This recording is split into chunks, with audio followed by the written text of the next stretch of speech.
본방송에서 제공하는 부동산 정보는 투자 판단에 대한 참고 자료입니다.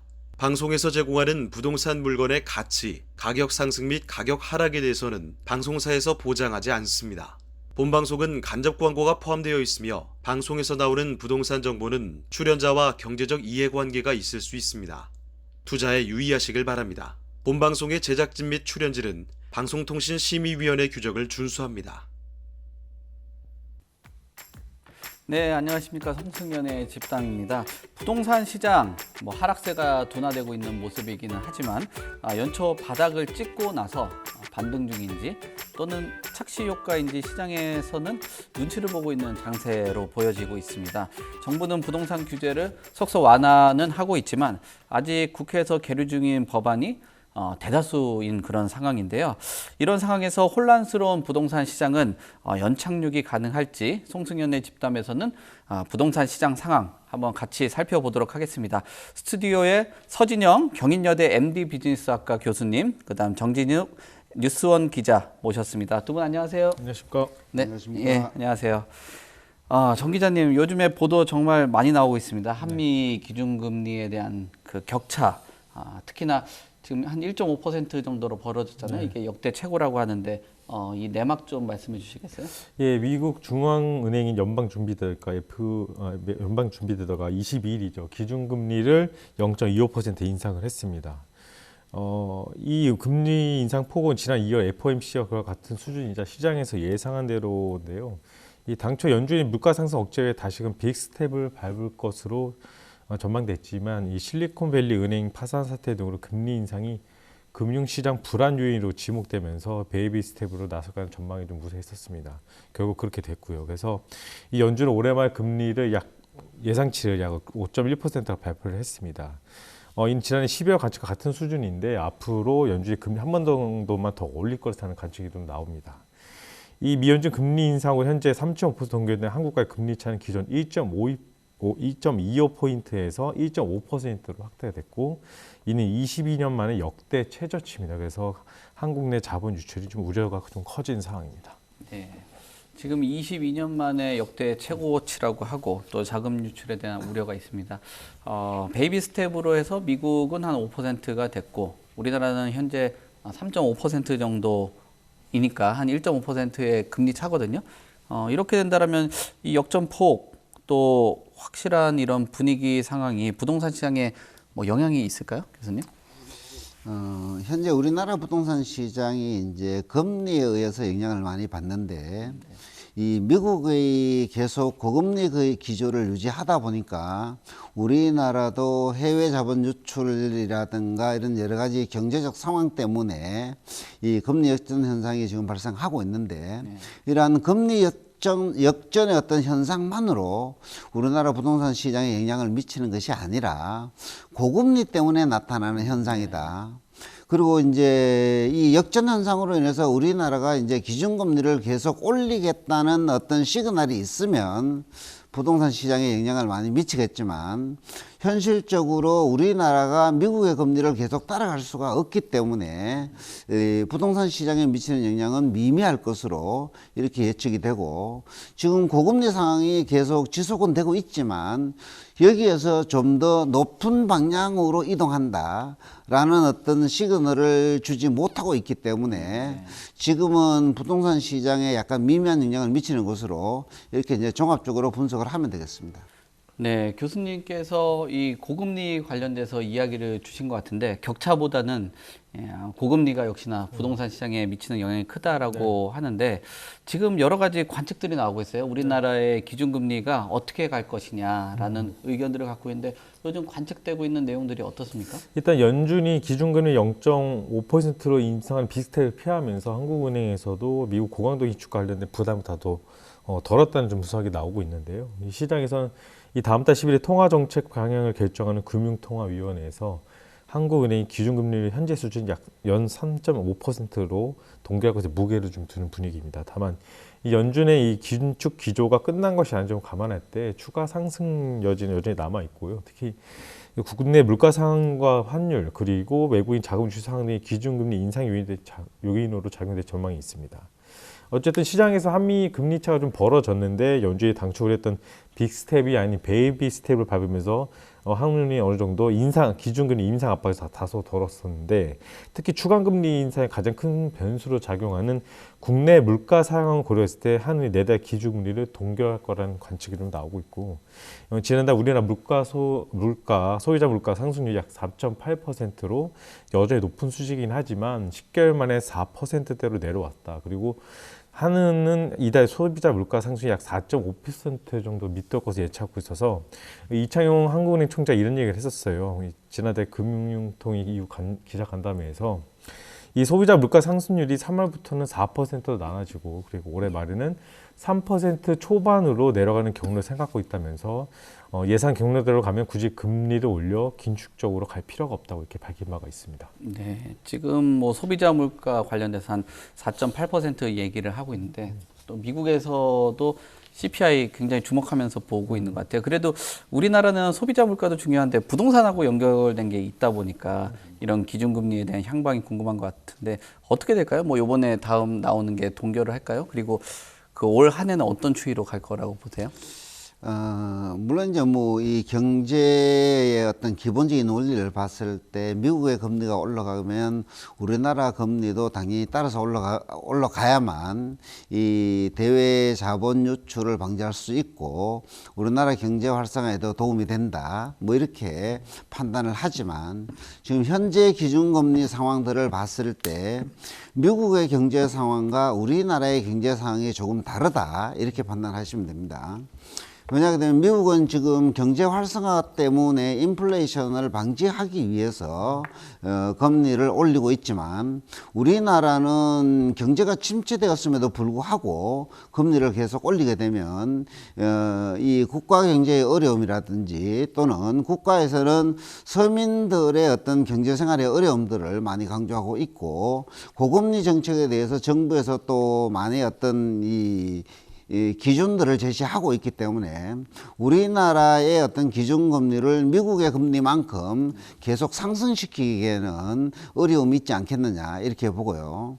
물론 지금 이제 뭐 동남아시아 중에서 이제 뭐 인도네시아, 말레이시아 등의 경우에도 보게 되면 미국과 달리 저금리 기조를 계속 유지하고 있음에도 불구하고 경제에 미치는 영향들이 적다 이렇게 판단하고 있습니다.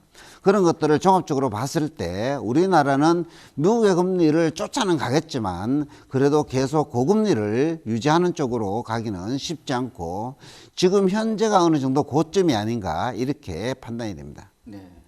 지금 왜 우려나 금리가 인상될 거냐 뭐 많이 그 촉각을 곤두서오는 것 중에 하나가 지금 우리나라 역시 가계대출 문제하고 예, 좀 전에 아까 말씀 주신 거 서민들이 이 대출하고 연관성이 워낙 크고 또 최근 들어서는 진짜 문제가 큰 상황인 것 같아요. 부동산 PF 관련돼 가지고 그런 상황 때문에 걱정들을 많이 하는 것 같은데 이런 뭐 금리적인 부분하고 부동산 PF 문제 이게 계속 좀 당분간 지속될까요? 어떻습니까? 네.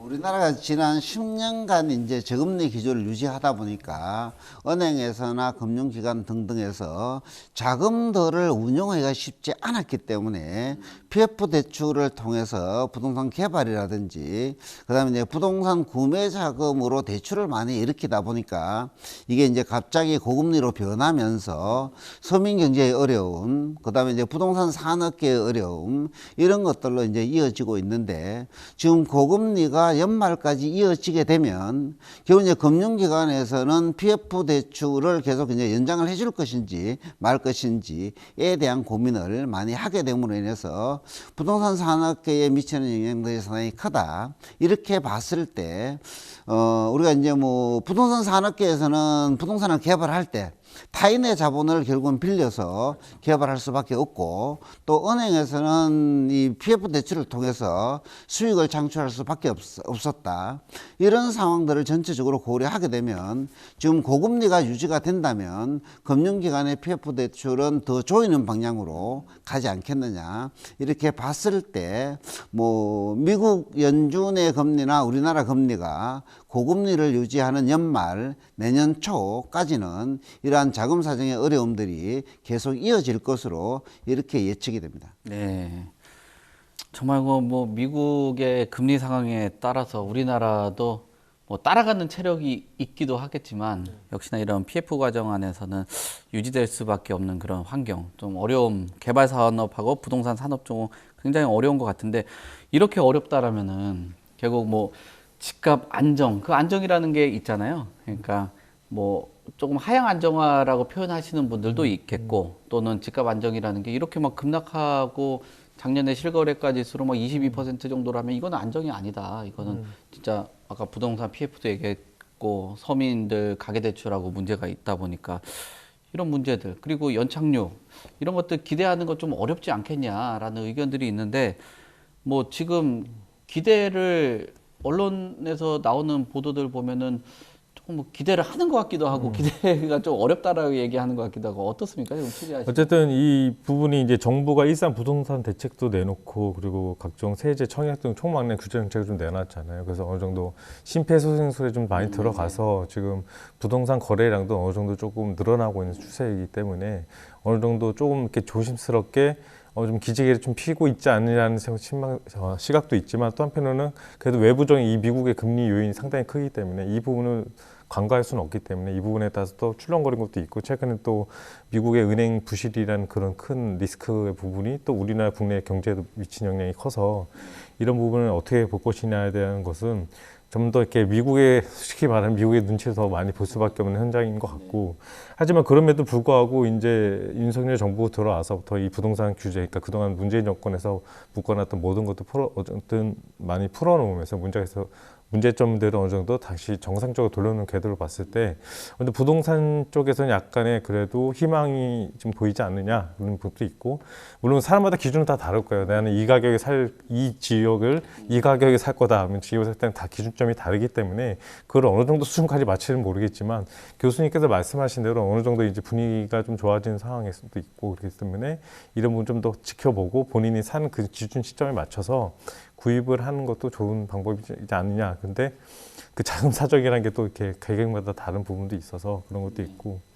그리고 업계에서는 또 앞으로 정부가 추가로 꺼낼 수 있는 카드가 이제 규제 완화책으로 DSR 완화하고 이 토지거래 허가 구역 해제 좀 거론하고 있는데도 정부는 이 부분에 대해서는 어느 정도 조금 특히 DSR 같은 규제에 완화할 경우 가계부채가 좀 늘어날 우려가 있어서 이 부분에 좀 시기상전의 입장을 밝히고 있어서 좀 더 정부가 미국과 그리고 세계 경제를 어떻게 보면서 정책을 만들어갈지 이 부분도 좀 봐야 될 것 같습니다. 네, 지금 13 대책을 꺼낸 카드 자체가 너무 급격하게 가격이 빠지다 보니까 연착륙을 기대했던 것 같은데 뭐 지금 이 13 대책 나온 이후로 어떻게 보십니까? 뭐 연착륙이 가능하다라고 보세요? 아니면 뭐 또 추가적으로 반등할 수 있겠다 뭐 이런 의견을 갖고 계세요?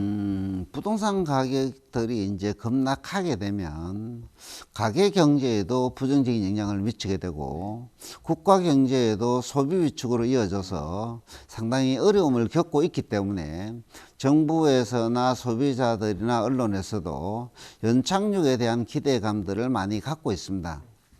근데 현실적으로 연착륙하기가 쉽지 않다는 거죠. 근데 미국의 금리 상황도 있고 이 글로벌 경제 위기로 인한 우리나라의 수출 감소 현상들이 지속되고 있기 때문에 이 연착륙을 시키기 쉽지 않다 이렇게 보고요. 그런데 지금 이제 이 우리나라 경제 상황들을 봤을 때 우리나라 부동산 시장이 많이 급락을 했고 또 이제 실수요자들의 내 집 마련 욕구들도 상당히 높고 그렇기 때문에 지금 현재 시장에서 보게 되면 초급매물들은 많이 소화되는 느낌. 그리고 이제 이 거래 절벽으로 인한 이제 예전에 우리가 이제 뭐 작년에 이제 워낙 거래 절벽으로 인해서 이 거래 건수가 극소수였다 보니까 지금 이제 급매물들이 소화되면서 거래량이 조금 늘어나는 착시 현상 이런 것들도 나타나고 있는데 기본적으로 분산 가격이 이 정도 빠지게 되면 이 매도세와 매수세 간에 치열한 공방이 이어져서 어느 정도 부동산 시장의 이 하방 경직선 밑에 어떤 마지노선 역할을 할 수 있는 이런 여건들이 마련되어 있기 때문에 여기에서 뭐 더 이상 좀 더 급락하거나 이런 현상들은 일어나지 않을 것으로 저는 이제 개인적으로 판단하고요. 그래서 이제 규제 완화 정책과 국내 경제 상황들이 조금 더 좋아지게 되면 어느 정도 연착륙이 가능하지 않을까 이렇게 판단이 됩니다. 네.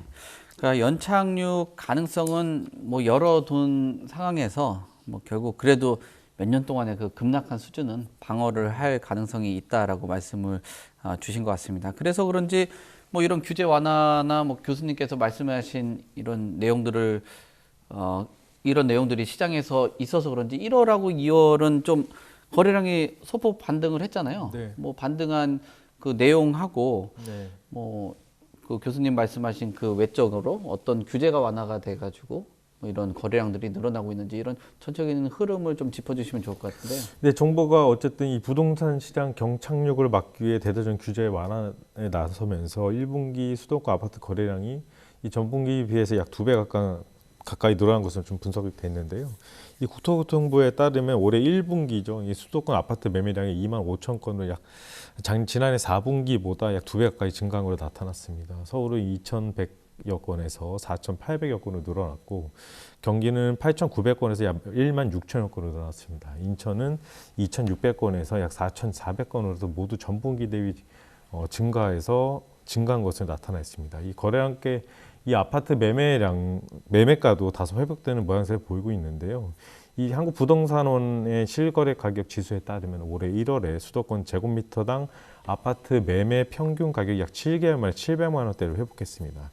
지난해 제곱미터 평균 매매가는 지난해 1월에는 760만 원이었습니다. 하지만 계속 떨어지면서 600만 원대로 좀 무너졌다가 지난 12월 때까지는 6개월 연속 600만 원대 머물렀습니다. 하지만 올해 1월에는 약 721만 원으로 좀 상승을 했고요.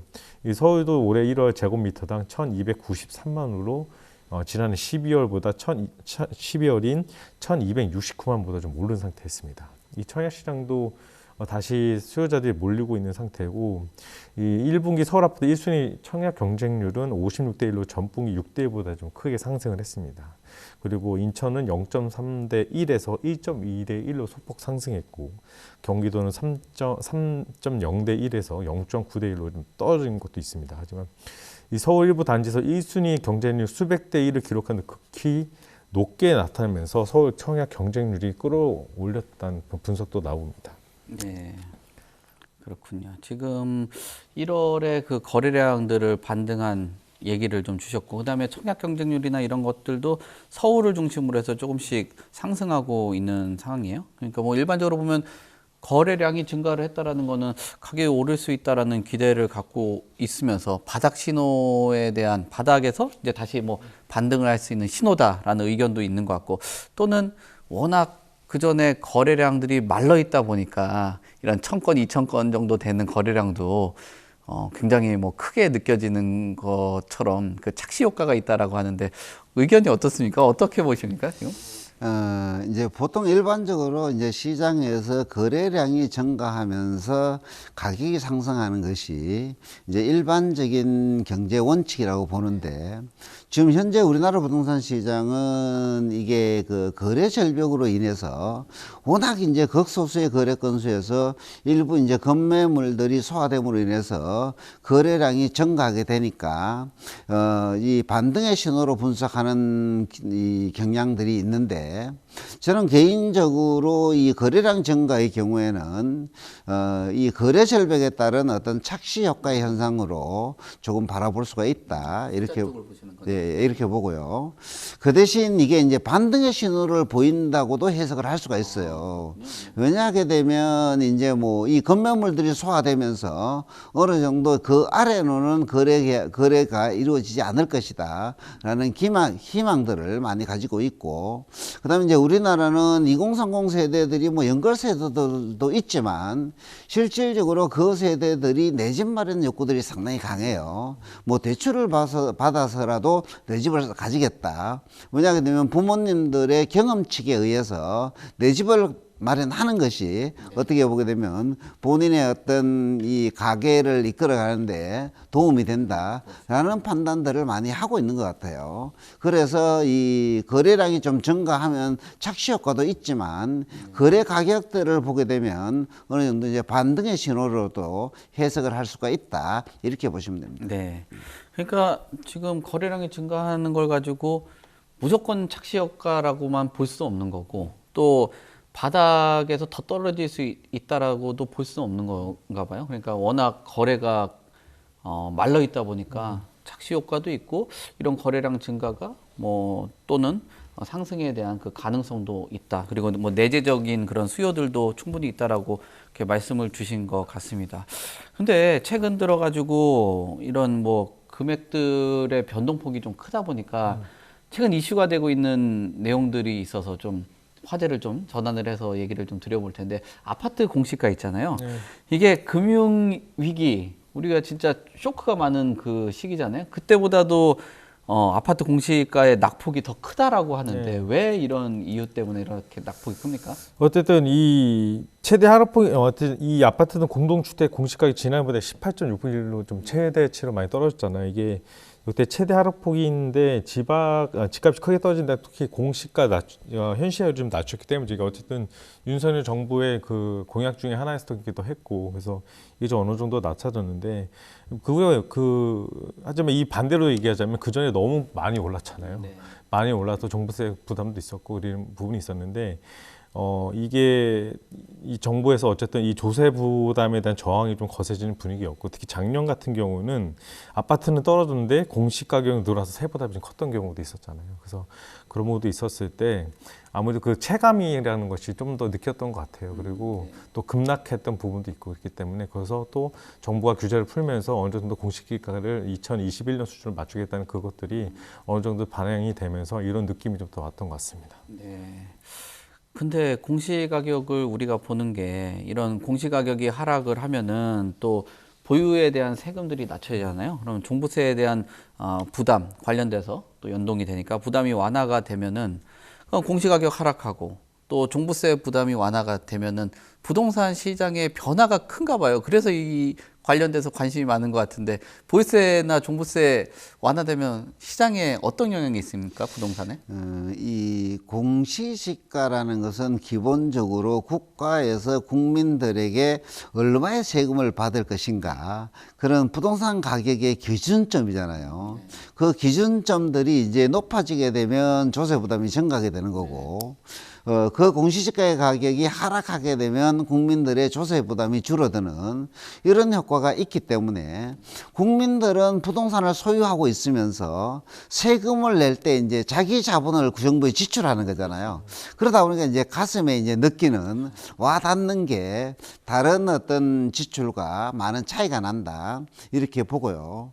그래서 지금 이제 윤석열 정부 들어서면서 공시지가를 좀 낮추면서 조세 부담을 낮추게 되면 결국은 국민들은 조세 부담 비율에 대한 비율이 낮아지면서 부담들을 많이 좀 줄일 수 있지 않겠느냐. 그럼 이제 줄이게 되면 이제 다주택자들은 세금 부담이 많아서 사실 뭐 주택을 처분하려고 계획을 했다가도 부담이 하락하게 되면 이 계속 보유하는 전략을 가져갈 수도 있다, 이렇게 볼 수가 있겠고요. 근데 이제 이 종부세나 이런 것들은 우리가 이제 뭐 1주택자나 실소유자나 사실 뭐 셀러리맨 입장에서 보게 되면 가진 자산에 비해서 세금 부담이 많다라는 인식들이 많이 이제 퍼져 있기 때문에 공시지가를 좀 낮추어서 조세 부담 비율들을 좀 낮추는 것은 바람직한 방향으로 보여지고, 그렇게 해서 이제 낮추게 되면 이제 다주택자들 입장, 뭐 1가구 1주택 같은 경우에는 뭐 이 조세 부담 비용만 줄어드는 것이고, 다주택자들은 이거를 처분할까 또는 보유할까라는 두 가지 전략을 선택할 때 보유 전략으로 그래도 조금 변화될 가능성이 조금 있기 때문에, 그러면은 이제 뭐 이 매물이 줄어들잖아요, 그죠? 이제 나중에 이제 수요는 증가하는데 매물이 줄어들게 되면 또 가격이 상승하는 이런 부작용도 나타날 수 있다, 시장에서는. 이렇게 이제 분석이 되는 거죠. 네. 네. 그러니까 이제 공시가격하고 뭐 종부세 부담이 완화가 되면 결국 1주택 실수요자보다는 다주택자들이 뭐 투자나 부동산 가지고 운영하는 측면에서는 굉장히 좀 영향력이 크게 느껴지겠네요. 그리고 뭐 가격적인 나중에 변화 이런 것들도 조금 유의있게 보셔야 될 것 같은데, 매물이 줄어든다라고 이야기를 했잖아요. 근데 매물 줄어드는 거에 비해서 또 지금은 미분양 물량, 이것도 공급 물량이 되겠는데, 이 물량도 지금 이건 또 미분양 물량이 또 신규에서는 늘어나고 있나 봐요. 뭐 7만 5천 건 정도가 되면은 보통 위험 수위라고 하는데, 그 원희룡 장관께서 미분양 주택 10만 호까지도 각오하겠다라고 얘기했는데, 그럼 이러면 결국 자구책을 내놓으라 그 말씀인 거잖아요. 그럼 분양가 뭐 좀 낮아질까요? 일단은 원희룡 장관의 의지는 아직 멀었다 이렇게 얘기할 수 있고, 그러니까 지난 1월 말 기준 전국 미분양 주택이 약 7만 5,359호죠. 그러니까 10년 2개월 만에 최대치를 기록을 했습니다. 하지만 원 장관이 최근에 언론사가 낸 심포지엄에서 이렇게 얘기를 했어요. 이 미분양 물량이 많은 대구를 좀 예를 들면서 1만 7천호 미분양이니 큰일 날 것 같지만 대구는 2020년에서 2021년에 재건축 재개 물량이 쏟아져 나온 곳이다 이렇게 설명을 했고, 이 부동산 시장이 급성수기일 때 나온 물량이라 분양가 주변 시세보다 약 30% 정도 비싸고, 그리고 여기에 세금도 내야 되기 때문에 미분양으로 남게 됐다 이렇게 밝혔습니다. 그래서 이 대구의 미분양 60%는 약 비교적 대기업들이 갖고 있어서 회사의 금융위기로까지 전이된 물량 극소수다 이렇게 밝히면서도, 이 금융위기 때 대기업 우량 사업까지 미분양이나 시장 전체가 마비되는 미분양발 금융위기가 일어나고, 그로 인해 전체 경제위기까지 발생 고려하는 좀 성격이 다르다 이렇게 밝혔습니다. 그래서 이 현재 부동산 시장 현재 상황에 대해서는 대세 반전을 얘기하기 좀 이르다고 진단을 했는데요. 또 아직도 분양가나 호가가 주변 시세 소비자들이 기다린 것보다 좀 높다고 이렇게 판단을 보고 있습니다. 그래서 매도자들은 배짱 분양, 그러니까 배짱 호가를 부르고, 매수인들은 어디까지 내리나 보자면 소위 존버, 그러니까 끝까지 버틴다는 상황이라면서 관망세가 아직 크다고 이렇게 진단했고, 또 실수조인 전세 월세가 추세적으로 하락하고 있어 하방 요인이 되는 것이 아닌가 하고 설명을 했습니다. 마지막으로 민간이 너무 위축돼 있을 때는 한국토지주택공사가 물량을 반겨서 분양한다든지 변동에 기울기 완화하게 하는 방향으로 좀 노력할 것이다 이렇게 밝혔습니다. 네. 원희룡 장관께서 이번에 뭐 국토부 장관 되고 나서 뭐 아주 좀 기조하고 좀 많이 바뀌어가지고 건설사들이나 이런 사람들 눈치 많이 보고 계신 것 같은데, 어떻게 보십니까? 이거 미분양에 대한 그 문제점이라든지 뭐 또는 분양가에 대한 그 가격 할인이나 뭐 이런 것들이 영향이 좀 있을까요? 지금 이제 그 아파트 미분양 문제의 경우에는 이 미분양 문제를 해결하기 위한 방안으로 정부에서 이 미분양 아파트 매입자에게 취득세 완화, 나중에 이제 양도세 완화, 이 혜택을 주든지, 또는 이제 건설사에게 어떤 이 메리트를 줘서 나름대로 이제 정부에서 일정 부분 고가 매입을 통해서 임대주택으로 공급하는 방안, 이 두 가지 방안이 미분양 아파트를 해결할 수 있는 가장 핵심인데, 정부에서 이 카드를 꺼내려고 하니까 이 역풍이 우려되는 거예요. 왜냐하게 되면 건설사를 국민의 혈세로 살린다라는 비판, 그리고 또 이제 뭐 세금 감면을 통해서 이 매수 세력들을 불러일으키게 되면 가진 자들에게 돈 벌 기회를 제공하고 가진 사람만이 돈을 벌 수 있다라는 인식들을 가지고 있기 때문에, 이 원희룡 장관의 경우에는 사실 우리가 이제 정책적 판단을 해야 되는데, 이 정치인 출신이다 보니까 정부적 판단을 좀 하고 있는 것이 아닌가 이런 생각이 들고요.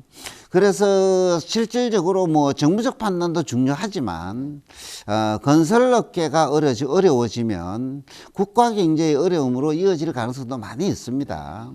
왜냐하게 되면 이 건설 경제가 우리나라 국가 경제에서 차지하는 비율이 다른 나라에 비해서 우리나라의 비율이 상당히 높습니다. 보통 이제 외국 같은 경우에는 한 20% 내외. 근데 우리나라는 건설업계가 국내 경제에 차지하는 비중이 약 40%까지 된다는 분석들이 나오고 있습니다.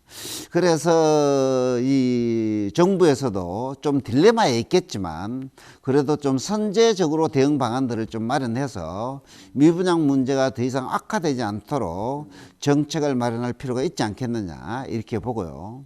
그 다음에 이제 이 기존에 만들어진 어떤 아파트들에 대해서 기존 건설사들이 이 분양가 이 할인을 통한 자구 노력이 그래도 좀 선행이 되어야만 정부에서 이 미분양 아파트 문제 해결을 위한 여러 가지 대책들을 내놓더라도 어느 정도 국민들이 납득할 수 있는 정책이 되지 않을까 이렇게 보여집니다. 네. 자구 노력하고 또 이게 워낙 우리나라 건설 경제가 국민들하고 또 우리나라 국부하고도 연결이 돼 있다 보니까 아주 뭐 굉장히 세밀한 정책적인 진단을 내려주신 것 같은데, 그래서 그런지 이런 정책적인 그 정무적인 게 아니라 정책적인 내용들 때문에 좀 많은 그 건설사들이라든지 뭐 주택을 갖고 있는 사람들 뭐 또는 주택 그 부동산 시장의 순환을 위해서 규제를 좀 풀어주길 희망을 하잖아요. 근데 역시나 국회에서 지금 규제 법안들이 계류가 되어 있는 걸로 알고 있는데 어떤 내용들이 지금 계류가 되어 있나요?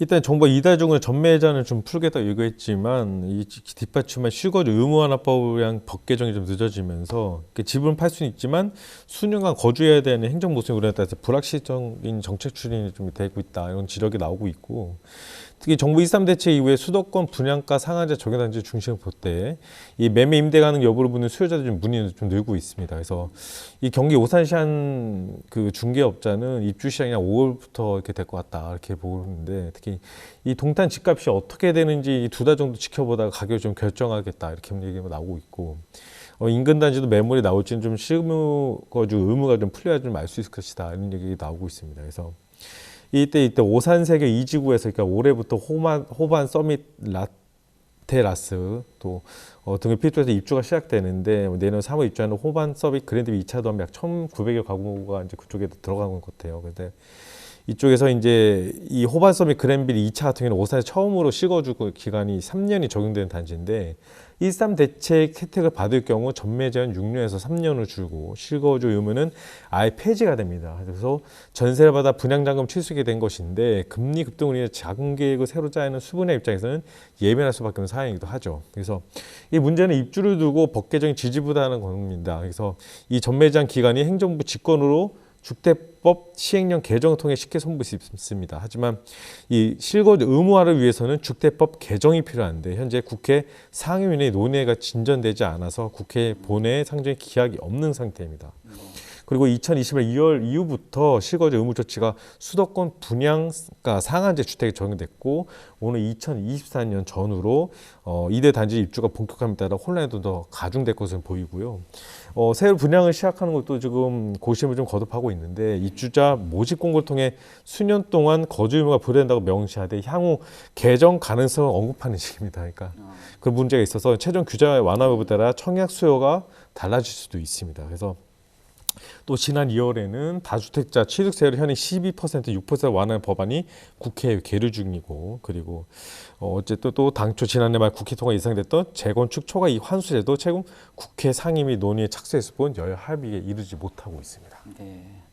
지금 뭐 실거주 의무 관련돼 가지고 계류 중이라고 하고, 또 법안에 통과되냐 안 되냐 얘기하고 있는 그 12% 아까 얘기한 다주택자 뭐 취득세 완화, 뭐 이거 12%는 이게 좀 어떻게 뭐 통과될 가능성이 있어 보입니까? 아니면 좀 이거 진지하게 논의해야 되는 거 아닌가요? 12%라면 이거?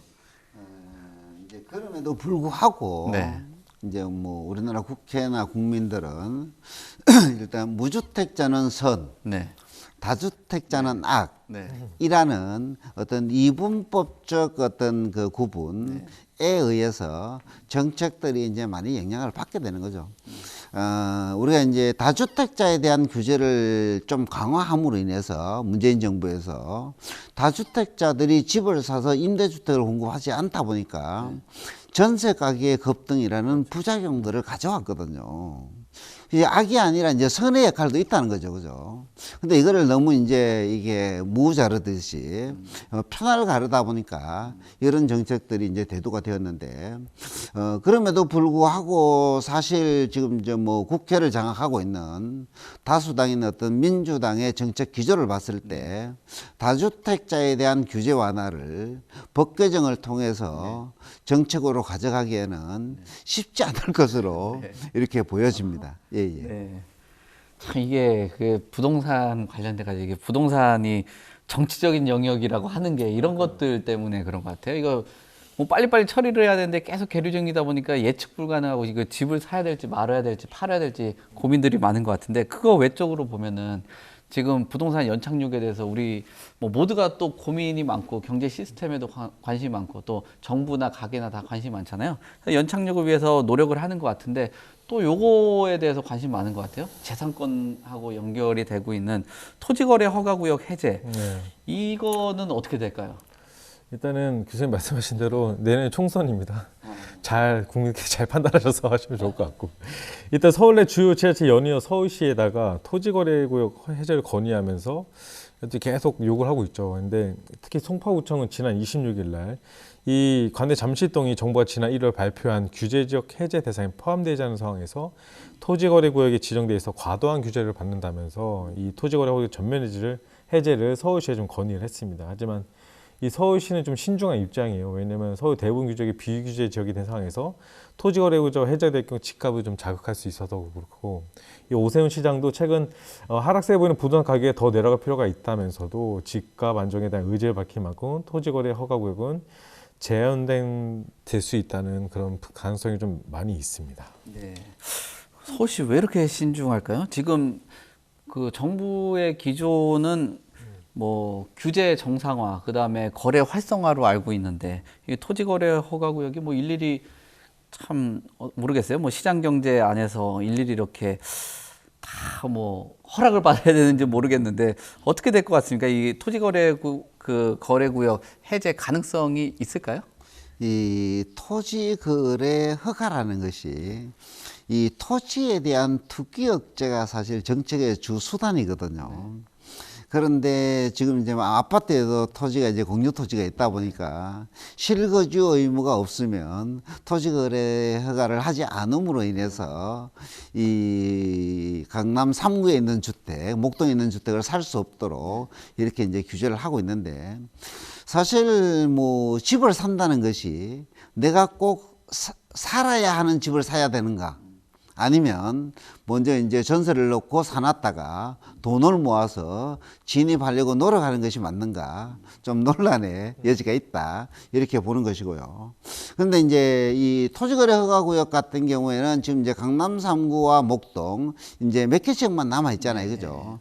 근데 이제 이 지역은 이 대한민국을 대표하는 지역, 랜드마크인 지역이기 때문에 실질적으로 정부에서 이 토지거래 허가구역을 해제를 시켜서 가격이 급등하게 되면 또 이제 역풍을 맞을 수 있기 때문에 또 이제 강남 3구라는 상징적인 의미도 있고, 그래서 집권당이 되었던 뭐 야당이 되었던 이 토지거래 허가구역까지 해제를 하기란 정치적 부담 또는 여러 가지 어떤 정부적 부담 때문에 쉽지 않을 것으로 이렇게 예상이 됩니다. 네.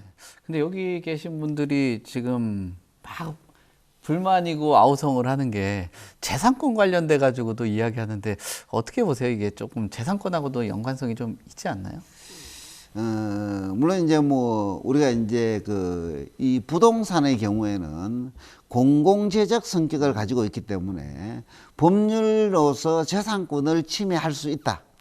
공공의 이익에 부합하게 되면, 그래서 항상 부동산을 이용을 할 때는 공익과 사익의 조화를 많이 강조하기 때문에 이 재산권 침해의 소지는 있지만 법률로서 일부 제한할 수 있는 것이 공익을 위해서 사실 뭐 재산권 침해 논란은 있지만 그게 이제 어떤 이 위헌의 소지라든가 어떤 불법의 소지, 이런 것들은 상당히 벗어날 수 있을 것으로 이렇게 예상이 됩니다. 네.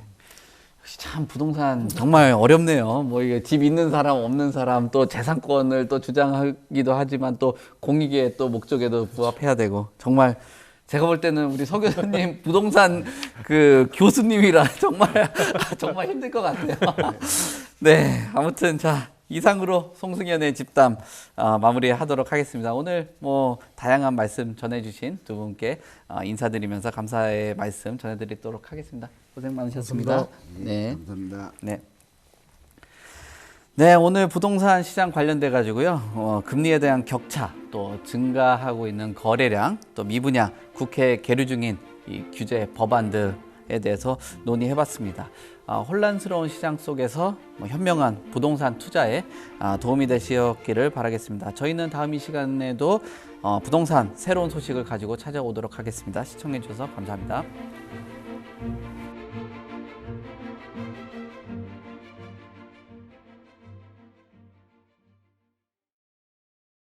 본 방송에서 제공하는 부동산 정보는 투자 판단에 대한 참고 자료입니다.